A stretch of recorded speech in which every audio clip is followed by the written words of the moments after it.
Okay, we left off on 152.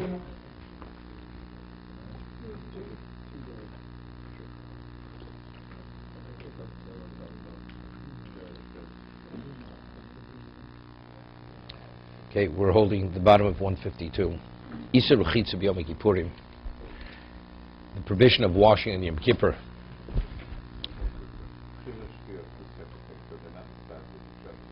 Correct. But it's a Chatzi Shir, either way.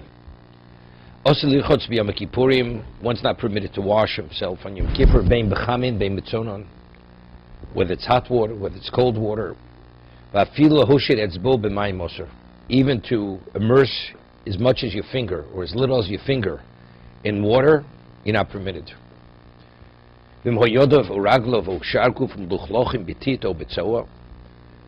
What about if one's hands or feet or any other part of the body were dirty with mud or with some other excrement or something which is unclean? Person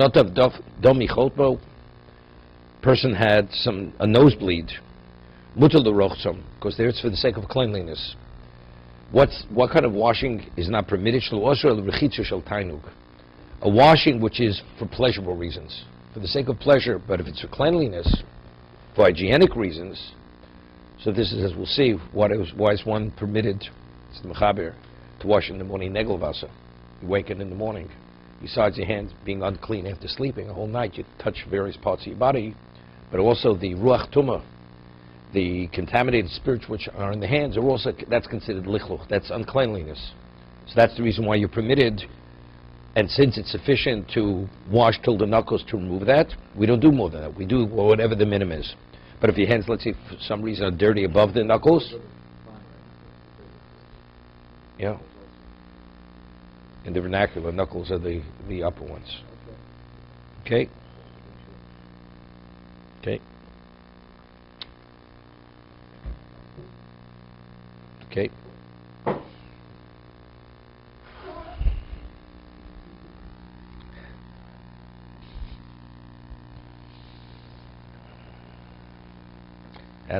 Alan wants to teach us the anatomy of a body to show us, that not only the upper ones, ones are also called knuckles. Okay.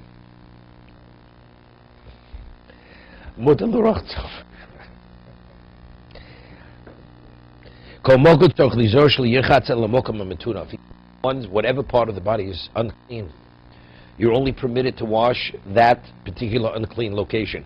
You can't wash the whole area. It's only the location that's unclean. What about a person, his body has various parts of the body are unclean? And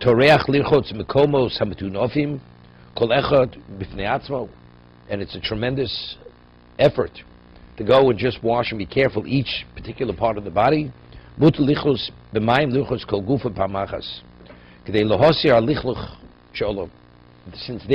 is the emergence? Not for the sake of pleasure, for pleasurable reasons.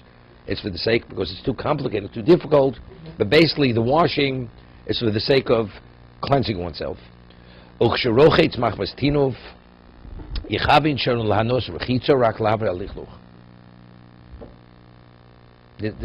important point.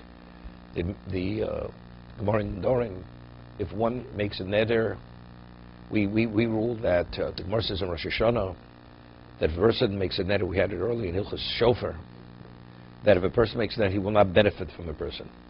And that person happens to be a Baal Tokeah. The one he made a neder, he will not benefit from. Is he permitted to listen to his Tekiah? Right? So the halachis is permitted. The Gemara says, why? Because mitzvahs lav lehonos nidnu. Because the mitzvah is not considered pleasure. Pleasure means a physical pleasure. But this is just the spiritual value. That's not considered pleasure. That's not included within the neder. Neder means physical benefit. Benefit in a physical sense. No, then he's not permitted. Then he's not permitted. Would not be permitted. Right. So there's a famous, the Ran cites a Rashba. What a person makes a neder, he will not bathe. Will not bathe. And the person is in need of a tfilas mitzvah. He has to immerse himself in a wellspring or a river for a mitzvah. Whether it's a woman, whether time when even men, a person was a zav, he would have to go to the Beis Hamikdash, he'd have to eat his Korban Pesach. Korban Pesach is to go to the mikveh. And he made him neder, he will not benefit from he will not bathe from water.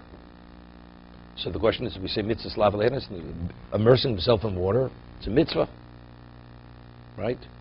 So the Rashba says mitzvah lavalenis only apply when there's no physical pleasure.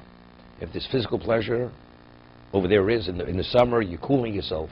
In the winter, if you're dirty and you feel clean, so you're cleansing yourself. Therefore, you're not permitted. Although the immersion, because simultaneously, besides the mitzvah, you're also having a benefit at the same time. So he's saying the same thing. The Torah says you must afflict yourself. You cannot do a washing which is pleasurable. Let's say when you clean yourself simultaneously, you also have pleasure. It's also pleasurable. You feel now clean. But while you're washing yourself, you're being cleansed, you feel you have pleasure. He says, therefore, the Mishna says, even when you wash yourself to remove uncleanliness, that your intent is, it's not for the pleasurable, even though it's almost like a psik ratio over here. It's a psik ratio, right? But still, the mindset is, the reason why I'm doing it, first it's only rabbinical.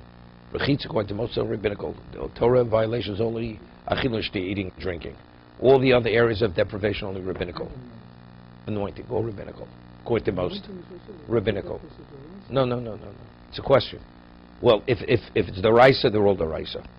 Just a lesser liability. Everybody agrees only for eating and drinking is there a liability of koris. For the others, it's at most, it's only love. You violated. But in terms, others hold it's rabbinical. So you could say over here, since the intent is only for the sake of cleanliness, but what about a person, he intends, I'll give you an example. The halacha is einim skaving is permitted. You pull a table, and it's not inevitable you're going to create a furrow on Shabbos or Yom Tov. Correct? You're permitted to pull the table. What about its psik ratio? It's inevitable because of the weight of the table or the softness of the ground, you're not permitted. Let's say it's an einim skaving situation. It's not inevitable, but you have in mind that you would want a furrow if a furrow should develop. And sure enough, turns out that you create the furrow. It's a Torah violation. Because you intended when you did that action to bring that about if it should come about. No, even though it's einim skaving, right? You weren't sure whether it would happen. It doesn't make a difference. The base of what's permitted is because it's not inevitable, and that's not your intent. Pulling the table is not synonymous with creating the furrow. But here his intent was, he wants to create the furrow if it should develop. Torah violation. But not being upset, it's called psik ratio, that's nichalei. That could be nichalei. Do you have to have a negative that you don't want it? Or, okay, do you need the positive to be the Torah violation? Or do you need a negative? Right? It's quite, that's a machlok rishonim. It's an argument. Sicha. You're mixing up. You want to put oil on your hands, right?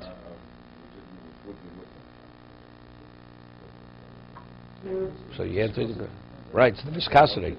If you want to put ointment, you're not permitted. That's memachik. Yes, there's nothing. It's not called. But it's not an issue. It's not anointing oneself. That's something else. It's like you're not permitted to cook. You're not permitted to be memachik.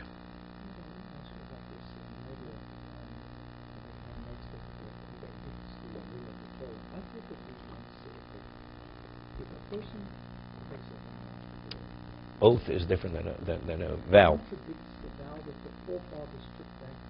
At Sinai. No, that's a shvur. That's an oath. See, a neder is the object. I swear I will not do a mitzvah. How could you swear? You're bound with an oath from Sinai. So then that's called this means nothing. Here I'm prohibiting the object. No, but that's the circumstance. But that's circumstance. No, because it happens to be in the summer. If it wouldn't be summertime, it would be a problem. So it's the circumstance. There you're not uprooting them. There you're not doing some contrary. A consequence of what you're saying, you're not going to be able to perform the mitzvah. No. One is, I swear I will. You want to bind yourself with an oath where you're already bound to perform the mitzvah. So how could you take an oath? The person says, I will eat, I swear I won't eat. But if you already swore you will eat, the whatever may be, how could you swear you won't? So the second oath is not binding, because you've already sworn you will. The Torah says if the man is a Zah, he must go to the mikveh. Okay. This man says, He says, water is off limits to me. water is off limits to me. Okay? Isn't that contradicting this former obligation of the forefathers took on themselves? But because there's a consequence. It's a consequence. It's not directly. He's not saying mikveh. Mikveh is the immersion. It happens to be, it's water. It's It's not so simple. not simple. Okay? Because the end result is the same. If he would say tefillin, let's say, tefillin are not permitted to me. Tefillin. Any pair of tefillin that exist are off limits to me. Will be a problem. That would be like saying water is not permitted. See, by the bathing, there are circumstances where you could bathe. Let's say the water's frigid, right? You could bathe. If he would say water is off limits to me, water is not permitted to me.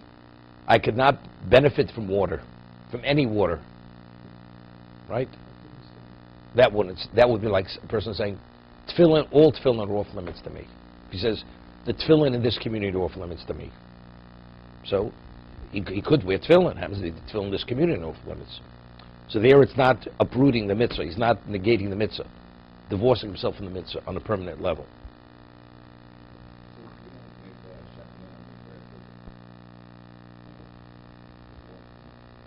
No, Shechin has nothing warmth.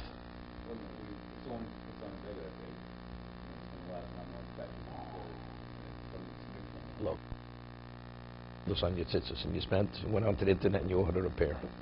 Okay, maybe say Shechin Yanu. Maybe. But I'm not telling you to say al mitzvah tzitzis on it. You know, that I'm not sure. Yeah. Okay.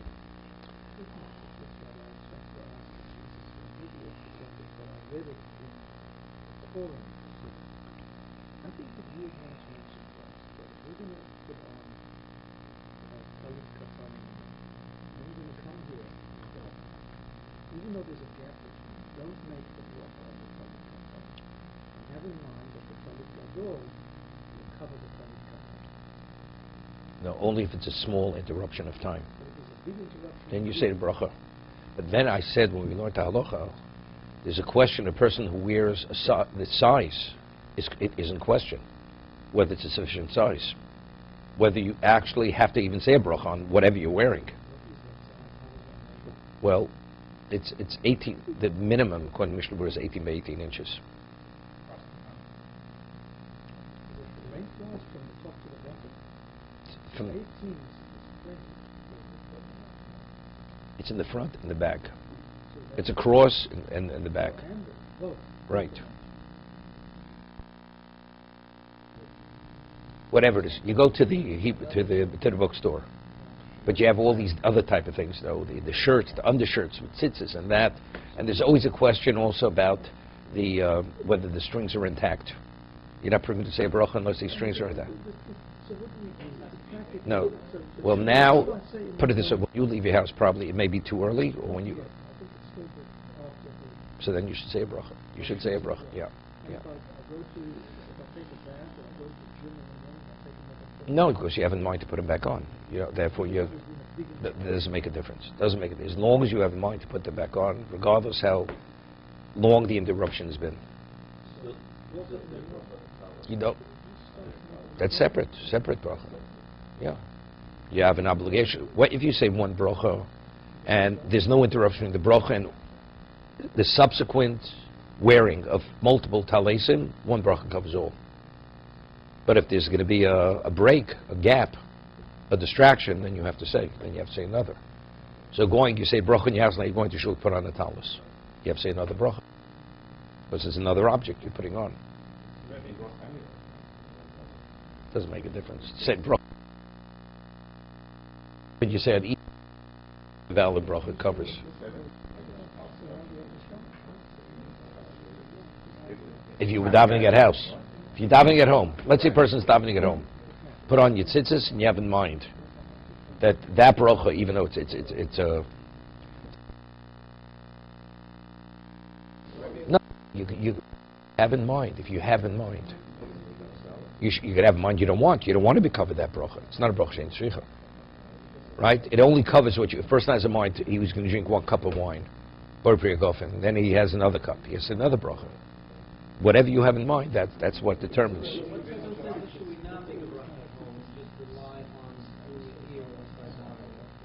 Only if you leave too early. Where it's too early, it's 45 minutes. If you leave before 45 minutes before sunrise. Going to Moshe Feinstein, it's too early. 45 minutes. Within 45 minutes of sunrise, you could say the bracha. Yeah, same thing. Right, you're too early. No question, you say the bracha. Definitely.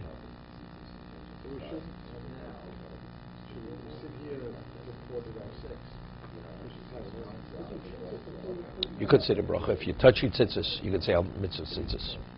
You could. Then, right. If you didn't say it, then you should have in mind to cover your tzitzis that you're wearing. So that works anytime. So what is the recommendation? To say the bracha, given all of these... I'm telling. If you leave late enough, Forget about the time. In the summertime, it's early. sometimes you should definitely say the bracha when you put on your tzitzis at home. Not even a question. Not even a 45 minutes before Within, has to be, according to Moshe, within 45 minutes before sunrise. So now I'm sitting at the bracha. Should I make the bracha now and touch the If you touch, you can. You say the bracha. No, people don't. You're in the location already. You could. No, but he's asking a different question. Should you wait for the talis? You're able to say the bracha now. Okay. Let's see the Mishna Berura. Over here.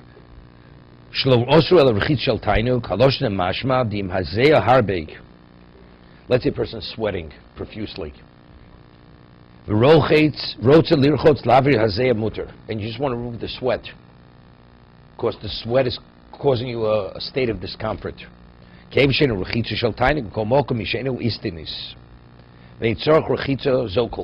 Person's not that particular.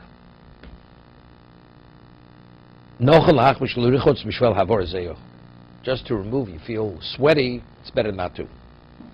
Today it's very rare. Today most shuls are air conditioned.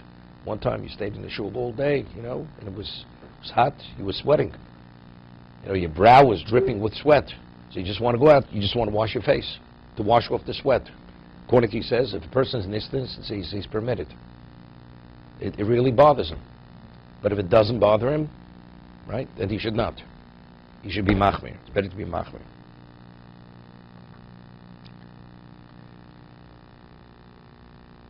Okay.